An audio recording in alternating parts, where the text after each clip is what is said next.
Jen, help me. My appetite is all over the place. Man, if I could have $1 for every time someone said that to me, I'd be a pretty rich chick. Anyway, I want to talk today about how, kind of what appetite is and the influences it for if you have lost your appetite or if your appetite is out of control the other way and you're overeating and everything, and a couple of things that you can do to help just bring it back into balance, whether it's under or over. So let's jump straight in. First off, what is an appetite? Your appetite is that desire to eat food. And generally, it should be being stimulated because you're hungry. That's what it should be. Now, our appetite exists to literally tell our body, all right, you're going to run out of energy. You need energy, which is food, to maintain our metabolic needs, which means living and moving around the world. So the appetite is created in our body to say you need food to be able to keep moving and staying alive. That's what your appetite is. The challenge in life is that sometimes it goes a little bit stray and it's pretty much close to even, that people losing appetite or having an uncontrollable appetite, it kind of balances out that, it's like not that more people have a lack of appetite or more people have an outrageous appetite. But what we find is, and there was a really cool study that was done in Canada by the Society of Gastrointestinal Research, so all the gut chemistry kind of people. And they published some studies and they had a real focus on seeing what was at play when someone had an increased appetite. And the times that people had an increased appetite and they truly weren't hungry were boredom, stress, or some other high emotional kind of state. They were either seeing or smelling food that appealed to them. Like imagine you're sitting watching television or you're on Facebook at dinner time and pizza ads pop up or something like that. And even me just saying that, I know that my phone is listening and I will end up with pizza ads. That's how crazy that this world is nowadays, that our devices listen to us and they throw ads at us with what we've been talking about. But I will, for sure, I'll end up with pizza ads. Now it's going to be dinner time here shortly. And it's crazy that kind of stuff could come in and influence some people, but it can.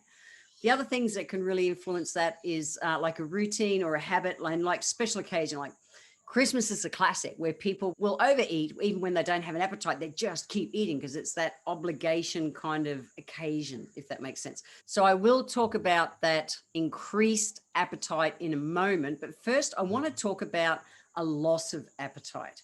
Now, there's lots of things, the same kind of things like stress, worry, overwork that can make some people have an increased appetite, can absolutely make some people have a loss of appetite. And I've done so much work with people, and I talk about the skinny stress heads, how, their appetite's all over the place and reacts differently in their bodies compared to someone who isn't that kind of person that internalizes their stress differently. But there's lots of reasons, and stress is 100% part of it. Some people eat more when they're stressed out, and some people eat less and just can't eat when they're stressed out. So that's one. And, physical things like pregnancy. Some people are some women totally lose their appetite especially in the early stages of pregnancy. Lots of ailments, like liver disease and hepatitis and, kidney failure and heart failure and some of those kind of things. Recreational drugs, some recreational drugs really just suppress a person's appetite big time. People might be going through things like chemotherapy or be on strong medications for different things. I did a lot of work back in the 1990s with the AIDS Council, and such tough work. Saw such beautiful souls dying from AIDS, HIV and AIDS. It was huge. And I did a lot of work as a naturopath helping them with appetite, because that was a very real thing, that they would just lose their appetite. So I want to talk into ways that you can increase your appetite if your challenge is that you don't have an appetite. And I meet people who just, they eat because they know they have to live, not because they enjoy food. And maybe they don't enjoy cooking and things like that. And they don't have that appetite for food. It's more common than you think. It really is. I've come across it a lot in my work as a naturopath. A couple of tricks that might be able to help you if you are that person who finds themselves with a lower appetite than you know you need to sustain your wellness. First one, number one, eat foods that look and smell appealing. Think about what you need. And I'm talking about nutritious foods, not a packet of friggin' Tim Tams or something like that.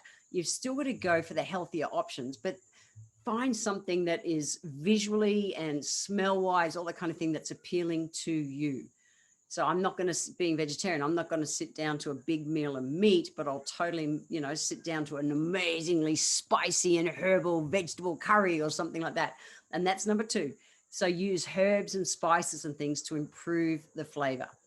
Make your meals enjoyable. So whether it's something like, presentation, if you're the person that needs something visually to be good, whether you've got music playing, or I've talked in the past about, the benefits of actually laughing to play with blood sugar levels and stuff when you are eating. That I watch comedies when I'm eating most meals. I know the benefits to my health as I do that. You want to look at eating smaller and more frequent meals through the day. Think at eating consistent times. Set an alarm to remind you that it's time to eat. Your 3 meals a day, 2 snacks. Plan the meals the day before. Plan them the day before and do any meal prep so that it's nice and easy. When it's time to eat, something's there.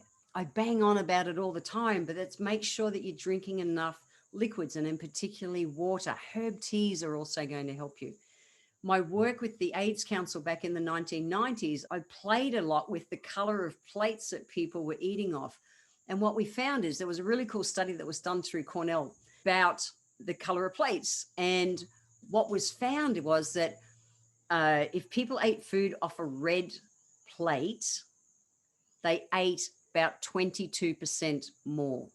The color red is associated with the emotion of passion. And so when someone sees red, whether it's red food or yellow and orange in that same kind of color spectrum, or they're on a red plate, they become more passionately hungry. So that was one that I used extensively working with HIV patients. Now, if you're the opposite, the color plays a game too, that if you are the person that you find has an appetite that's too high, you want to eat off blue plates. So blue helps to suppress an appetite. And it's like, imagine that it's the opposite. So red's really passionate and I was like, yeah, I want to eat this food. Versus blue, which is the color of the sky and the ocean. And it's calming and it's soothing. And it helps to slow down the body's metabolism and soothe the body, which helps to curb your appetite. So if you are an over, you want to be eating off blue plates. Now, interesting that so many people eat off white plates. It's like, the regular kind of dinner plates tend to be white. And white is often associated with that excessive consumption. There's this strange kind of phenomenon that happens where when you're eating off a white plate or eating white foods, same deal, that our brain forgets that white foods contain calories, and it leads more to mindless eating. So if you are an overeater, a high appetite, you might want to change from white plates to blue plates if you are eating off white dishware. Give it a try. I'm all about test and measure. Since we're talking about decreasing appetite now, let's talk about a few more ways. The guts of it is about coming in with mindful eating, consciously chewing, consciously eating. One of the secrets to this is not waiting to get super hungry, not that ravenously, I'm just going to devour everything. You don't want to get to there. You want to, stage a day that you're having, I'm the big fan of 3 meals a day and 2 snacks. You go too long and there's more chance, if you have that high appetite, that you're going to overeat. Also, don't be doing distractions. For me, it works for me to watch comedies, and I find I actually slow down when I'm eating. And it's also good as a practice to learn to have a mouthful, put the fork down, have a mouthful, put the fork down, just to help slow it down.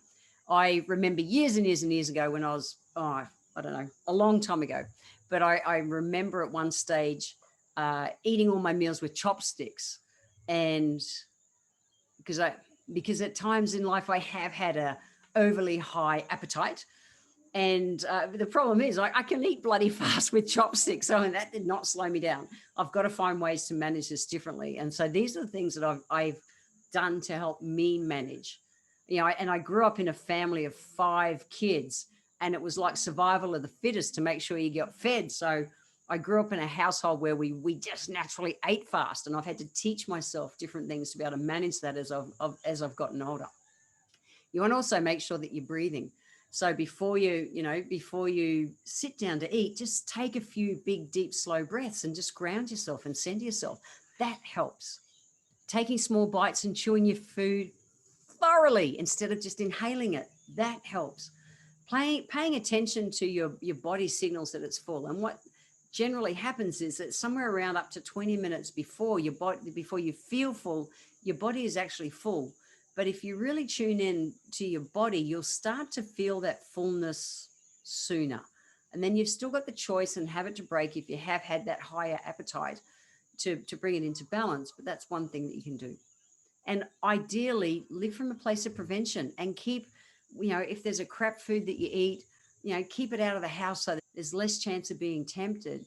It's like I said, if, an ad comes on the television and says pizza, you'll be more tempted to eat pizza.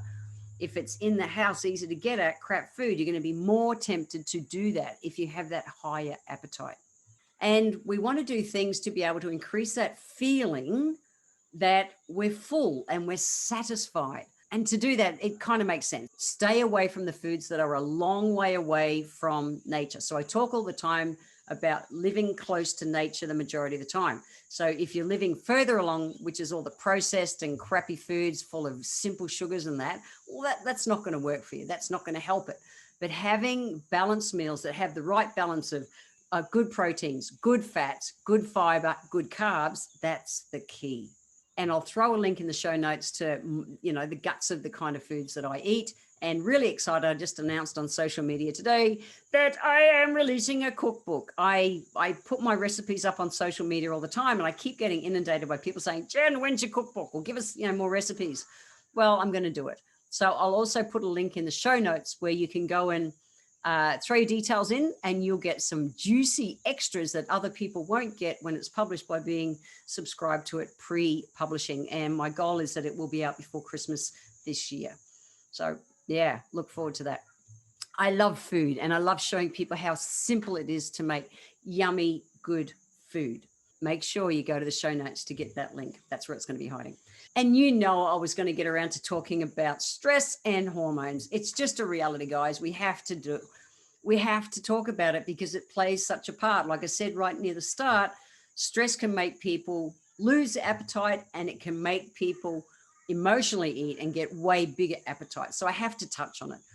And sadly, food has become a way for so many people to handle stress. It becomes like an avoidance that we kind of, we're trying to suppress it and shove it all down, the stress and the emotions that are activated with it. Because when we're stressed, we activate our adrenal glands, and that fight and flight thing happens. The cortisol goes through the roof, and your body's just going, give me anything I need. Give me that instant kind of fuel so I can, get out of here and keep running. And when that happens, people crave carbohydrates and fats. The carbohydrates they generally crave are the shitty sugars. So this is why people want to devour chocolate when they're stressed, or they'll reach for the soft drinks or whatever it is. We've got to get our body to be able to adapt to the stress. We can't make stress go away. We've got to get our body to adapt to it. So in the show notes, I'll put a link to the shows where I've talked extensively about adaptogens. They are the class of herb that helps our body to adapt to stress. The other thing I want to talk about when it comes to eating is mood eating. And I've touched on it in the past. And this is all about our glycemic index. So in past podcasts, I've talked about sugars and the influence of it. But because what happens is if we're having, or the classic time where their appetite is like screaming at them, it's like, give me food. It's 3:00 in the afternoon. And that's generally because you had a meal that, didn't have the right balance of good proteins, good fats, good carbs in all balanced up together. And so blood sugar levels have been spiked. You got that dip an hour and a half later, and 2 or 3 o'clock, you're looking for a sleep. So it's really important that we're balancing up our GI, the GI foods, the glycemic index of foods, so that we're not getting these crazy sugar spikes as we go along. Really important.